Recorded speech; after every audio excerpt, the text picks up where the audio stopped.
Since the time I have announced that I am going to rebrand my essay session, बहुत सारे students के message आते हैं कि सर आपने हमारी फीडबैक को सामने रखते हुए ऐसे सेशन तो रीब्रांड कर लिया है, लेकिन ज़रा डिटेल के साथ बताएं कि आप किस तरह से पढ़ाएंगे। अब मेरे जो पुराने स्टूडेंट हैं वो तो बड़े अच्छे तरीके से जानते हैं कि जब मैं ऐसे की क्लास लेता हूँ तो इसमें ये नहीं होता कि मैं खड़ा होकर पढ़ा रहा हूँ और मेरे सारे दोस्त जो हैं, सारे क्लास फेलोज़ जो हैं वो बस गूंगे बन कर लिख रहे हैं, बल्कि हम बड़ा एक्टिविटी बेस्ड ऐसे राइटिंग का सेशन कंडक्ट करते हैं जिसके अंदर सारे ही लोगों को हर वक्त अलर्ट रहना पड़ता है और हर वक्त उनके साथ एक्टिविटीज़ चलती रहती हैं और बातें करते करते ही वो सीख जाते हैं कि एक अच्छा ऐसे कैसे लिखा जाता है। लेकिन स्टिल जो बहुत सारे नए लोग हैं वो इस चीज़ में इंटरेस्टेड होते हैं कि सर आप किस तरीके से पढ़ाएंगे और आपके ऐसे सेशन के अंदर जो है वो पर लेक्चर, हर लेक्चर के अंदर क्या क्या चीज़ इंक्लूड होगी और क्या क्या चीज़ इंक्लूड नहीं होगी। क्या आप हमें नोट्स भी देंगे, क्या आप हमें लेक्चर्स की रिकॉर्डिंग्स भी देंगे, और इस तरह के बेशुमार क्वेश्चंस जो हैं वो हमारे बहुत सारे दोस्त पूछना चाहते हैं। तो उन्हीं के लिए मैं ये वीडियो बना रहा हूँ जिसमें ये बताऊँगा कि मैं अपने ऐसे के सेशन में कैसे पढ़ाऊँगा। तो जनाब, ऐसे पढ़ाने वाले दो तरह के लोग होते हैं। एक तरह के तो वो लोग होते हैं जो इंग्लिश के टीचर्स होते हैं, जो बाकायदा आपको ग्रामर के साथ, टेंसेस के साथ, फ्रेजेस के साथ आहिस्ता आहिस्ता करके ऐसे पढ़ाते हैं, जो एक क्लासिकल तरीका है जिसके तहत जो है वो आप 6-7 माह का सेशन अटेंड करते हैं और उसके बाद फिर वो आपको बताते हैं कि ऐसे कैसे लिखा जाता है। लेकिन क्योंकि मैं एक राइटर हूँ, मैं एडिटर भी रहा हूँ यूनिवर्सिटी एनुअल मैगज़ीन का भी, यूनिवर्सिटी मंथली मैगज़ीन का भी, तो मैंने बहुत सारे अपने दोस्तों की और अपने बहुत सारे जूनियर्स की राइटिंग्स एडिट की हुई हैं। उसके अलावा मैं 3-4 साल से पढ़ा भी रहा हूँ, तो मुझे थोड़ा सा आइडिया है कि जो यंग लिखने वाले होते हैं, they are not interested in tenses and grammar and all other things, they already know that. और अगर वो इसमें कोई गलती भी करते हैं तो वो जब ऐसे लिखेंगे तो उसकी चेकिंग के अंदर वो गलती निकल सकती है। जिस चीज़ के अंदर हमारे बहुत सारे ऐसे के स्टूडेंट्स इंटरेस्टेड होते हैं वो ये होता है कि ऐसे लिखा कैसे जाए। आपको सारे टेंसेस आ गए, आपको ये भी पता चल गया कि फ़लाँ चीज़ फ़लाँ क्लॉज है और फ़लाँ चीज़ फ़लाँ टेंस है और फ़लाँ चीज़ फ़लाँ फ्रेज़ है, लेकिन इससे आप ऐसे नहीं लिख सकते। एक राइटर या एक एडिटर जो है वो जब आपको ऐसे राइटिंग सिखाता है तो वो अपने माइंड को ऊपर रख के नहीं देखता, बल्कि आपके बराबर अपने आप को रख के देखता है कि आप किस तरह सोच रहे हैं। आपके दिमाग के अंदर जम्बल्ड अप सोचें हैं, आपको पता नहीं है कि कौन सी सोच किस नंबर पे लगानी है, उसको वर्ड्स में कैसे कन्वर्ट करना है, क्या फॉर्मेट होता है जिसके तहत आप जो है वो अपने थॉट्स को राइटिंग के अंदर कर सकते हैं।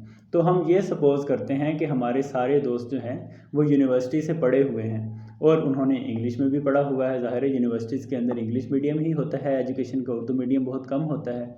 ठीक है, शाज़ व नाज़िर ही शायद उर्दू लिटरेचर के लोग हों या इस्लामियात के लोग हों या किसी और लैंग्वेज के हों, अरबिक लैंग्वेज पढ़ी हो तो उन्होंने इंग्लिश ना पढ़ी हो। लेकिन हम जनरली ये सपोज़ करते हैं कि आप लोगों ने यूनिवर्सिटी में इंग्लिश पढ़ी हुई है, आपको बहुत सारे बेसिक वर्ड्स आते हैं, आपको बेसिक सेंटेंसेस जो हैं वो बनाना आ जाएंगे अगर आपको अपनी सोच को बातों में कन्वर्ट करना आ जाए। और हम इसको इसके साथ पैरेलल लेकर चलते हैं कि अगर यही बात आप बोल कर करते तो कैसे करते और अब आप लिख कर करेंगे तो कैसे करेंगे। तो मेरा जो ऐसे सेशन होता है वो टोटली इस चीज़ के ऊपर बेस होता है कि चीज़ें आपको इन सम ब्रॉडर कॉन्टेक्स्ट पता हैं, आपको पता है कि मुल्क की इकॉनमी किस तरफ जा रही है, आपको ये चीज़ें पता हैं कि जमहूरियत क्या होती है, आपको अपनी सोच को वर्ड्स के अंदर कन्वर्ट करना नहीं आ रहा और बाकायदा ओरल वर्ड्स नहीं बल्कि रिटन वर्ड्स के अंदर कन्वर्ट करना नहीं आ रहा। तो मेरा जो सेशन पहले हुआ करता था उसमें सिर्फ 10 लेक्चर्स हुआ करते थे, उसके अंदर मैं आप लोगों को ऐसे लिखना सिखा देता था और उसके लास्ट लेक्चर में आपको मैं ये करता था कि बताता था कि आपने कहाँ से डेटा ढूंढना है, कौन सी ऐसी वेबसाइट्स हैं, कौन से ऐसे सोर्सेज हैं, कौन सी ऐसी बुक्स हैं जहाँ से आप पढ़ के अच्छा ऐसे लिख सकते हैं। लेकिन अब आप लोगों की पुरज़ोर फरमाइश के ऊपर मैंने ये किया है कि मैंने 10 की बजाय 20 लेक्चर्स कर दिए हैं। 10 लेक्चर्स जो होंगे वो ऐसे राइटिंग मैकेनिक्स के ऊपर ही होंगे कि ऐसे कैसे लिखा जाता है। और एक आम आदमी, फ़र्ज़ करें आप डॉक्टर हैं, कायदे-ए-आज़म मेडिकल कॉलेज से पढ़े हैं, या आप इंजीनियर हैं, ग़ुलाम फ़रीद इंजीनियरिंग यूनिवर्सिटी से पढ़े हैं, या फिर आप जो है एक अकाउंटेंट हैं, आपने ACCA किया हुआ है या आपने BBA किया हुआ है या विद एनी अदर डिग्री आप लोग जो है CSS की तैयारी कर रहे हैं, तो आप अपनी थॉट को वर्ड्स में कैसे कन्वर्ट करेंगे। सबसे बेसिक जो चीज़ सीखने की है ऐसे राइटिंग के अंदर वो ये है। और मैं यूँ करूँगा कि मैं आप फर्स्ट 10 लेक्चर्स के अंदर आपके साथ डिफरेंट एक्टिविटीज़ करूँगा। उन एक्टिविटीज़ की डिटेल में मैं अभी आपको देता हूँ कि किस तरीके से एक्टिविटीज़ होंगी। उसके अंदर आप अपनी थॉट्स को वर्ड में कन्वर्ट करना सीख जाएंगे, और वर्ड्स के बाद क्या आ जाता है कि अब आप अपनी थॉट्स को ब्रॉड करें। तो नेक्स्ट 10 लेक्चर्स जो होंगे वो हम थॉट्स को अपनी स्टडी को डीप करने की कोशिश करेंगे, अपनी थॉट्स को बढ़ाने की कोशिश करेंगे, और फिर देखेंगे कि किस तरीके से एक अच्छा ऐसे लिखा जाता है। 40 डेज़ का सेशन होता है। 10 डेज़ ऐसे मैकेनिक्स, 10 डेज़ ऐसे के जो है वो लेक्चर्स होंगे मटेरियल के ऊपर, डिफरेंट टॉपिक्स होंगे, और उसके बाद 20 डेज़ होंगे आपकी असाइनमेंट्स को एवेल्यूएट करने के। इसमें हम 3 एसेज देखेंगे जो पर वीक आप मुझे सबमिट करवाया करेंगे फुल ऐसे लिखकर, और मैं उसे चेक करके आपको बिट बाय बिट बताया करूँगा कि आपकी कहाँ कहाँ कौन कौन सी गलती थी। तो 40 डेज़ का जो पहला डे होगा उसके अंदर हम ओरिएंटेशन करेंगे, उसमें हम पास्ट पेपर एनालिसिस करेंगे, और उसके अंदर हम टॉपिक सिलेक्ट करना सीखेंगे। Very very important. ओरिएंटेशन तो जाहिर है कि हम लोग बताना चाहेंगे कि मैं कैसे पढ़ाऊँगा, लेकिन इससे ज़्यादा इंपॉर्टेंट ये है कि आपको पास्ट पेपर्स का पता हो, ठीक है, कि उसके अंदर क्या क्या पूछा गया है। हम डिफरेंट कैटेगरीज देखेंगे कि किस कैटेगरी के कितने ऐसे आए हैं। फ़र्ज़ करें एजुकेशन है तो एजुकेशन के कितने ऐसे आए हैं, अगर डेमोक्रेसी है तो डेमोक्रेसी से रिलेटेड कितने ऐसेज आए हैं, और इसी तरीके से all other topics will be explored. और उसके बाद उससे भी ज़्यादा इंपॉर्टेंट चीज़ ये होगी कि हम इमेजिन करेंगे कि हम एग्ज़ाम हॉल में बैठे हुए हैं और अब हमने 10 टॉपिक्स में से एक टॉपिक चुनना है। तो हम कैसे चुनेंगे, कौन सा क्राइटेरिया होगा। और इसी लेक्चर के अंदर हम एक छोटी सी एक्टिविटी भी करेंगे जिसके अंदर मैं आपको सारे रूल्स बता दूंगा कि आप किस तरीके से एक अच्छा टॉपिक चूज़ करेंगे, और उसके बाद हम डिफरेंट पास्ट पेपर्स के सैम्पल्स उठाएंगे और वहाँ से देखेंगे कि कौन कौन सा टॉपिक चूज़ किया जा सकता है। और अगर अवैस अली इस एग्ज़ाम में बैठा हुआ हो तो वो कैसे चूज़ करेगा और कौन सा टॉपिक चूज़ करेगा। तो आपके सारे क्वेश्चंस के आंसर इसके अंदर एड्रेस हो जाएंगे कि सर क्या आसान टॉपिक लेना चाहिए कि मुश्किल टॉपिक लेना चाहिए, आर्गूमेंटेटिव टॉपिक लेना चाहिए या लिटरेरी टॉपिक लेना चाहिए, वगैरह वगैरह। तो ये चीज़ जो है ये अपनी एसेंस में भी इसलिए इम्पोर्टेंट है कि हमारे बहुत सारे दोस्त ऐसा करते हैं कि गलत टॉपिक या एक ऐसा टॉपिक जिस पे उनकी इतनी ग्रिप नहीं होती वो चूज़ कर लेते हैं, और एग्ज़ाम हॉल के अंदर 1 घंटा गुजरने के बाद उन्हें रियलाइज़ होता है कि इस पे तो हम कुछ ज़्यादा लिख नहीं सकते। लेकिन अब गाड़ी जो है वो छूट चुकी होती है और अगला एग्ज़ाम जो है वो अगले साल होता है। तो वो अगर उसको ख़त्म करके किसी और ऐसे को अटेम्प्ट करेंगे तब भी पूरा नहीं होगा, और अगर वो उस ऐसे को जो है लिखने की कोशिश करेंगे तो वो कंफ्यूज हो जाएंगे कि इस पे तो हमारे पास डेटा ही नहीं है। तो first lecture is most important lecture. उसके अंदर जो है वो आपको पता चलेगा कि टॉपिक कैसे सिलेक्ट करना है, और एक्टिविटी के अंदर हम देखेंगे कि किस तरीके से मैं एक ऐसे का टॉपिक चूज़ करूंगा, और मैं रूल्स बताने के बाद आप में से किसी और क्लास फेलो का नाम मैं वैसे ही रख दूंगा और उससे पूछूंगा कि जनाब आप बताइए एग्ज़ाम हॉल में आप कैसे चूज़ करेंगे। तो ये हमारा फर्स्ट लेक्चर हो गया ऐसे राइटिंग सेशन का। जो सेकंड लेक्चर होगा जो उसके अगले ही दिन होगा, वो लेक्चर जो है वो होगा ब्रेनस्टॉर्मिंग के ऊपर। ठीक है, आप सब लोग जो है वो मुख्तलिफ़ चैनल्स के थ्रू, मुख्तलिफ़ यूनिवर्सिटीज़ के थ्रू डिग्री लेकर मेरे तक पहुँचे हैं। मुख्तलिफ़ लोग जो हैं वो मुख्तलिफ़ लेवल पर हैं, लेकिन आप सब लोगों में एक चीज़ बड़ी सिमिलर है। वो ये चीज़ सिमिलर है कि आपके पास मोटे मोटे आइडियाज़ ज़रूर हैं, अवेलेबल हैं। आपको हायर एजुकेशन का पता है, आपको मीडिया का पता है, आपको डेमोक्रेसी का पता है, आपको जो है गुड गवर्नेंस का पता है। तो आपके पास आइडियाज़ एग्जिस्ट करते हैं। हाँ, इतने आइडियाज़ शायद ना हों कि आप 2500 वर्ड्स का ऐसे लिख लें, शायद 1000 वर्ड्स या 500 वर्ड्स के ऐसे तक के आइडियाज़ आपके पास अवेलेबल हो। तो हम इसके अंदर ये करेंगे कि हमारे दिमाग के अंदर किसी एक टॉपिक से रिलेटेड जितने भी आइडियाज़ होंगे हम उन सब को इन लिस्ट करेंगे, और वो इन लिस्ट मैं ख़ुद नहीं करूँगा। मैं उसके अंदर बिल्कुल भी अपने अफकार या अपने आइडियाज़ जो है वो शो नहीं करूँगा। मेरे सारे क्लास फेलोज़ जो हैं वो एक एक पॉइंट देंगे, तो जितने भी स्टूडेंट्स होंगे तो उतने हमारे पास आइडियाज़ जमा हो जाएंगे, और बेशुमार आइडियाज़ ओवरलैप भी कर रहे होंगे। बेशुमार ऐसे आइडियाज़ भी होंगे जो आपके जहन में होंगे लेकिन इस वक्त याद नहीं आ रहे होंगे। तो ये एक्टिविटी करने के बाद आप इस काबिल हो जाएंगे कि आपको अपने दिमाग के अंदर जो छुपी हुई चीज़ें हैं वो भी सामने आ जाएं। ठीक है, तो इसके अंदर जो है वो हम देखेंगे कि किस तरीके से डिफ़िकल्ट टॉपिक या डिफरेंट टॉपिक्स जो हैं उनके बारे में पहले से अवेलेबल नॉलेज को इकट्ठा किया जाता है। इसमें ये गलती होती है, हमारे बहुत सारे दोस्त ये गलती करते हैं कि जब वो एक आइडिया जो है वो उनको आ जाता है तो उसके बाद वो कहते हैं कि ठीक है ये काफ़ी है, बाकी मैं किसी किताब से देखता हूँ। तो इसके अंदर हम इस चीज़ पे स्ट्रेस करेंगे कि अभी आपने किताब नहीं खोलनी, अभी आपने अपना दिमाग खोलना है। और इस एक्टिविटी का नाम है ब्रेन स्टॉर्मिंग। ब्रेन का मतलब है दिमाग और स्टॉर्म का मतलब है तूफ़ान। ब्रेन स्टॉर्मिंग का मतलब हुआ कि हम अपने दिमाग के अंदर, अपने जहन के अंदर सोचों का एक तूफ़ान बर्पा करने जा रहे हैं। थर्ड लेक्चर जो होगा वो होगा कि वाइज लोगों की थॉट्स में और आपकी थॉट्स में क्या फ़र्क होता है, और जब वाइज लोग कोई बात करते हैं और आप कोई बात करेंगे तो उसमें किस तरीके के साथ कौन कौन सी ऐसी चीज़ें हैं जो मिसिंग होंगी और उनकी होंगी। और हम कोशिश करेंगे कि इस लेक्चर के एंड पे आप वो वाली चीज़ें इनकॉर्पोरेट करना स्टार्ट कर दें तो आप वाइज हो जाएंगे। कि इसके अंदर ये है कि जो वाइज लोग जो बात करते हैं वो अपनी थॉट्स को अपने जो वर्ड्स के अंदर जब बोलते हैं तो वो अरेंज करके बोलते हैं।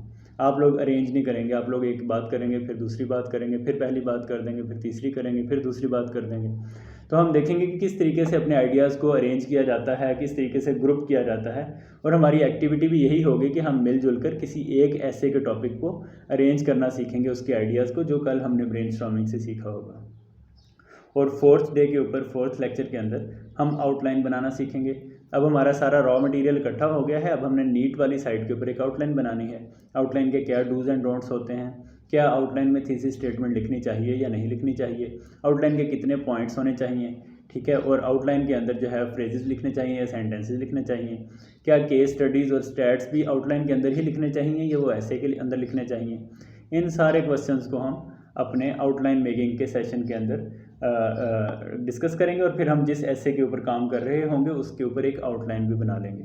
आपके पास सैम्पल जो है वो बना हुआ नज़र आता रहेगा, और जिस चीज़ पे मैं बनाऊंगा वो गूगल डॉक होगा, वो हर वक्त आपके साथ शेयर्ड होगा। आपका जब दिल करेगा आप उसे खोलकर क्लास का लेक्चर रिवाइज़ कर पाएंगे। उसके बाद जनाब हमारा सबसे ज़्यादा शानदार और सबसे ज़्यादा मज़ेदार किस्म का सेक्शन आएगा। हमने आउटलाइन तक काम कर लिया, अब हमने पैराग्राफ्स लिखने हैं। पैराग्राफ्स की कई टाइप्स हैं, एक होता है आर्गुमेंटेटिव पैराग्राफ, एक होता है इंट्रोडक्शन का पैराग्राफ, एक सजेशंस का, एक कंक्लूजन का। तो हम इन सारे पैराग्राफ्स के लिए डिफरेंट डेज एलोकेट करेंगे। सबसे पहले हम एक आर्गुमेंटेटिव पैराग्राफ लिखना सीखेंगे।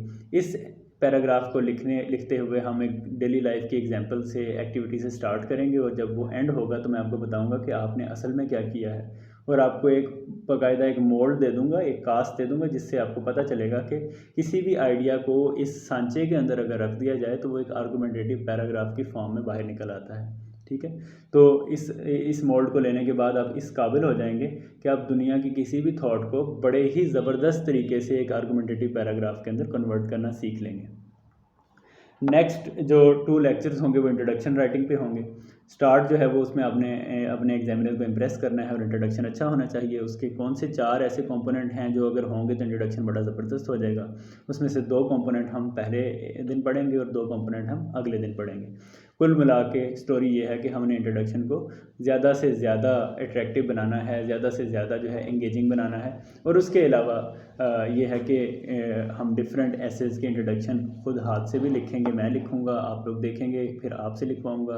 तो हम लोग इसकी पूरी एक एक्टिविटी करेंगे। उसके बाद उन 2 डेज़ के बाद हम सजेशंस जो हैं वो देना सीखेंगे। अब इसमें भी हम यही सीखेंगे कि एक वाइज आदमी की सजेशन में और एक नॉर्मल आदमी की सजेशन में क्या फ़र्क होता है, ठीक है। और आप किस तरीके से अच्छी सजेशंस दे सकेंगे, कितनी सजेशंस देनी चाहिए, एक पैराग्राफ में कितनी सजेशंस होनी चाहिए। ये लेक्चर्स बजाते खुद मुझे बड़ा पसंद है, और जब से मैंने सीखी हैं अच्छी सजेशंस देना तो मुझे बड़े क्लियरली जो है वो एक फ़िल्टर सा लग जाता है कि फ़लाँ की सजेशन काबिल अमल है या नहीं है। तो आपको भी मैं ऐसे ही सजेशन देना सिखाऊंगा जिसको देखते साथ ही एग्जामिनर ये डिसाइड कर लेगा कि ये जो स्टूडेंट है ये सिविल सर्विसेज के लिए बिल्कुल ही राइट कैंडिडेट है, ठीक है। अगर आप इस तरीके के साथ सजेशन लिखेंगे तो आपके डिफरेंट सब्जेक्ट्स के अंदर भी अच्छे नंबर आएंगे, और ऐसे के अंदर भी एग्जामिनर को सिग्नल चला जाएगा कि इस बंदे पे अब हमें एकेडमी में ज़्यादा मेहनत नहीं करानी पड़ेगी, इसको सिविल सर्विसेज एकेडमी में भेज दो। और जो 9th लेक्चर होगा उसके अंदर हम देखेंगे कि एक अच्छा ऐसे जो होता है उसके अंदर फ़्लो कैसे डेवलप किया जाता है। अगर आपने कभी शायरी को गौर से पढ़ा हो तो उसके अंदर फ़्लो होता है, अगर आपने किसी कहानी को गौर से पढ़ा हो तो उसके अंदर भी फ़्लो होता है। लेकिन हमारे दोस्त जब ऐसे लिखना सीखते हैं तो वो फ़्लो बीच में ऐड करना भूल जाते हैं, और फ्लो नेचुरल भी होता है और एक्वायर्ड भी होता है। ज़ाहिर है आप में से हर बंदा नेचुरल राइटर तो नहीं होगा, तो हम ये देखेंगे कि एक्वायर्ड फ्लो के साथ लिखना जो है वो कैसे मुमकिन है, और फिर हम एक एक्टिविटी करके देखेंगे क्लास फेलोज़ के साथ, और उसके अंदर हम एक आम से ऐसे को एक बड़ा फ्लोई सा ऐसे बनाएंगे, बड़ा शानदार सा ऐसे बनाएंगे, जिससे एग्जामिनर को फील ही नहीं होगा कि इसने मुख्तलिफ पार्ट्स जो हैं मुख्तलिफ वक्त के अंदर बैठ के लिखे हैं। और जो 10th लेक्चर होगा, जो हमारे लाइव लेक्चर्स का लास्ट लेक्चर होगा, फर्स्ट कोहोर्ट या फर्स्ट फेज़ का लास्ट लेक्चर होगा, उसके अंदर हम एक या दो ऐसे पुराने एसेस को एनालाइज करेंगे जिसके अंदर गलतियां भी होंगी और जिसके अंदर जो है वो अच्छा ऐसे भी अटैम्प्ट किया होगा। तो हम देखेंगे कि अब आपने जब एसेस लिखने हैं तो उसमें मैं कौन कौन सी गलतियाँ निकालूँगा, और उसके अलावा हम ये भी देखेंगे कि आपकी मोस्ट कॉमन मिस्टेक्स कौन सी होती हैं ऐसे राइटिंग के दौरान, और आपके पास एक रिटन सैम्पल भी आ जाएगा कि अच्छा ऐसे इस तरह का होता है। तो जनाब हमारा फर्स्ट फेज़ लाइव सेशंस जो जूम के ऊपर होंगे वो कंप्लीट हो जाएगा, और उसके बाद नेक्स्ट 10 डेज़ जो होंगे वो आपके रिकॉर्डेड लेक्चर्स होंगे वो होंगे। उसके अंदर डेली आपको एक लेक्चर दिया जाएगा जिसके अंदर डिफरेंट टॉपिक्स एक्सप्लोर किए जाएंगे, उसकी भी डिटेल मैं आपको दे देता हूँ। सबसे पहला जो लेक्चर होगा वो हम गुड गवर्नेंस पे देखेंगे, a sweet dream. Her topic पढ़ने का तरीकाकार ये होगा कि हम उसके टॉपिक से रिलेटेड पुराने एसेज देखेंगे, कितने एसेज आए हैं, ठीक है, उसकी मेन चीज़ें कौन सी हैं, इन्स एंड आउट्स उस टॉपिक के कौन से हैं, किस तरह के टॉपिक्स प्रोबेबल हैं, और इसके अलावा हम ये भी देखेंगे कि अगर ये टॉपिक ऐसे के अंदर आता है तो हम किस किस तरह की कोट्स यूज़ कर सकते हैं, किस किस तरह की थीसिस यूज़ कर सकते हैं, और किस किस तरह से चीज़ें ऐड कर सकते हैं, कौन कौन से स्टैट्स यूज़ हो सकते हैं इसके अंदर। तो फर्स्ट लेक्चर होगा good governance a sweet dream, और सेकंड लेक्चर होगा डी फॉर डेमोक्रेसी के ऊपर, ये उससे अगले दिन होगा। इसमें हम इसी तरीके से डेमोक्रेसी एक ऑफ्ट रिपीटेड टॉपिक है पास्ट पेपर्स में, हम उसको जो है वो अटैम्प्ट करना सीखेंगे, उससे रिलेटेड डेटा की बात करेंगे, उससे रिलेटेड जो अच्छी रीड्स होंगी, अच्छी बुक्स होंगी, उसका मैं जिक्र करूँगा, और आपको बताऊँगा कि डेमोक्रेसी क्या होती है और ऐसे के अंदर क्या क्या लिखा जाता है, और पास्ट पेपर्स के जो एसेस होंगे उसका भी तो ज़ाहिर है हम एनालिसिस करेंगे। थर्ड लेक्चर जो होगा वो इकोनॉमी पे होगा, in the same manner good governance और डेमोक्रेसी की तरह हम इकोनॉमी को भी देखेंगे। फिर फोर्थ लेक्चर होगा एजुकेशन एंड लिटरेसी के ऊपर, इन इश्यूज़ को हम देखेंगे, एजुकेशन को एज अ वर्च्यू देखेंगे, एजुकेशन को एज अ सेक्टर देखेंगे, और एजुकेशन को जो है हम उससे रेलिवेंट टॉपिक्स देखेंगे, ठीक है। उसके बाद नेक्स्ट 2 लेक्चर्स जो होंगे वो वर्ल्ड पॉलिटिक्स पे होंगे, उससे रिलेटेड भी बहुत सारे टॉपिक्स आते हैं। पहले दिन हम देखेंगे कि दुनिया की पॉलिटिक्स कैसी है, चेंजिंग ग्लोबल ऑर्डर कैसा है, उससे रिलेटेड बहुत सारे ऐसे इस साल भी आए हैं और आगे भी आते रहेंगे।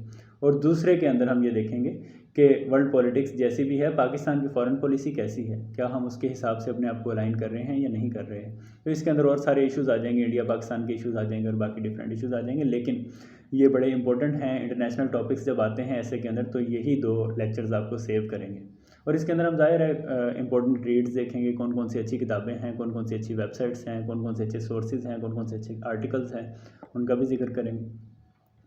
उसके बाद हम एक बड़े मशहूर टॉपिक के ऊपर आएंगे, जेंडर स्टडीज़ के ऊपर, कि जेंडर से रिलेटेड जो टॉपिक्स पूछे जाते हैं। कभी ये पूछ लिया जाता है कि frailty the name is women, कभी ये पूछ लिया जाता है कि जेंडर गैप जो है वो एक रियलिटी है, कभी ये कहा जाता है कि gender issues are not only third world issues. तो आप इन चीज़ों को जो है वो, इन सारे टॉपिक्स को हम देखेंगे कि कैसे एड्रेस किया जा सकता है, और अगले साल भी अगर कोई टॉपिक आता है फेमिनिज्म पे, जेंडर पे, तो हम किस तरह से उसको देखेंगे। उसके बाद नेक्स्ट जो है वो आपका इन्वायरमेंट के ऊपर होगा, इन्वायरमेंट की पॉलिटिक्स क्या है, इन्वायरमेंट के ऊपर एसेज कैसे कैसे आ सकते हैं, कैसे कैसे पास्ट ईयर्स में आए हैं, और कहाँ कहाँ से आप तैयार कर सकते हैं, और इसकी ख़ास बातें कौन सी हैं इन्वायरमेंट से रिलेटेड जानने वाली। नेक्स्ट लेक्चर जो होगा वो होगा वर्ल्ड वाटर वॉर्स के ऊपर, पानी का मसला क्या है, पाकिस्तान इंडिया का पानी का क्या मसला है, पाकिस्तान के अपने सूबों का क्या मसला है, वर्ल्ड वाइड क्या मसला है, इसको हम देखेंगे और बड़ी तफसील के साथ एक्सप्लोर करेंगे। और उसके साथ ही हम ये करेंगे कि इससे रिलेटेड एसेस कौन से आ सकते हैं और कौन से आए हुए हैं। और लास्ट जो होगा वो हमारा होगा मैस मीडिया मैनेजमेंट का। इसके अंदर हम social media, mess media, electronic media, print media और इन सारी चीज़ों के इफ़ेक्ट्स देखेंगे। अक्सर एसेज पूछे जाते हैं सोशल मीडिया के ऊपर और बाकी चीज़ों के ऊपर, ठीक है। तो हम देखेंगे कि ये एसेज जो हैं ये किस तरीके से लिखे जा सकते हैं, इनका टॉपिक कहाँ से आ सकता है, इनका जो मटेरियल कहाँ से मिलेगा, इनकी बुक्स कौन सी हैं और इनके अंदर क्या होता है, ठीक है। तो इन सारे टॉपिक्स के हम सारी इन्स एंड आउट्स जो हैं वो डिस्कस करेंगे। उसके बाद ये सेकंड फेज़ भी ख़त्म हो जाएगा 10 लेक्चर्स का। ये लेक्चर्स आपको रिकॉर्डेड फॉर्मेट में होंगे और आप तब तक अवेलेबल होंगे जब तक ये सेशन चलता रहेगा। उस दौरान आप उसे देखकर अपने नोट्स बना सकते हैं और उन नोट्स को रिवाइज़ कर सकते हैं। 20 डेज़ हमारा टीचिंग सेशन होगा। नेक्स्ट 20 डेज़ जो है यानी 21 डेज़ 20 डेज़ 3 वीक्स, वो हमारा एवेल्यूशन सेशन होगा, जिसके अंदर हर वीक एक ख़ास दिन के ऊपर आप मुझे पूरा ऐसे एक लिख कर चेक करवाया करेंगे और मैं अगले वीक से पहले उसको चेक करके आपको राय दिया करूँगा कि किस तरीके के साथ जो है मैं चेक करता हूँ। ये सारी एवेल्यूशन जो है ये डिटेल्ड होगी, ये ऐसे नहीं होगी कि बस कोई और चेक कर रहा है। ये सारी चीज़ें मैं ख़ुद अपने हाथ से चेक करूँगा और गलतियाँ बताऊँगा आप सब लोगों को, और उम्मीद करूँगा कि अगली बार ये वाली गलतियाँ ना हों। तो ये 40 डेज़ का सेशन है। एक्सटेंड भी हो सकता है अगर जो है वो बीच में कुछ छुट्टी होती है या कोई ऐसे इवेंट आ जाता है, कैलेंडर हॉलीडे आ जाती है, तो हम उसको 42 डेज़ 45 डेज़ तक भी लेके जा सकते हैं। लेकिन ओवरऑल पढ़ने का जो सेशन है वो 40 डेज़ का है। इसमें जो रिकॉर्डेड लेक्चर्स हैं, जो 10 फेज़ 2 के लेक्चर्स हैं, वो आपको लेक्चर सेशन एंड होने तक अवेलेबल होंगे। फिर वो आपको अवेलेबल नहीं होंगे तो आप उसके नोट्स ले सकेंगे। जो जूम लेक्चर्स होंगे, जो फर्स्ट 10 लाइव लेक्चर्स होंगे, उसके क्लास नोट्स आपको अवेलेबल होंगे। और उसके अलावा जो है अगर आप लोग जो है किसी दिन छुट्टी पे होंगे तो आपको उसकी ऑडियो मिलेगी, वीडियो नहीं मिलेगी, ऑडियो मिलेगी। ठीक है, तो ये सारी चीज़ें इस तरीके से चलेंगे। इन 40 डेज़ के अंदर मैं ये इंश्योर करूँगा कि आप सब लोग ऐसे लिखना सीख जाएं, अच्छा ऐसे लिखें और 3 बार ऐसे लिख कर मुझे चेक करवाएं। ठीक है। हाँ, बहुत सारे दोस्त ये भी पूछेंगे कि सर अगर हम मज़ीद एसेज़ लिखना चाहते हैं तो क्या आप उन्हें एवेल्यूएट करेंगे?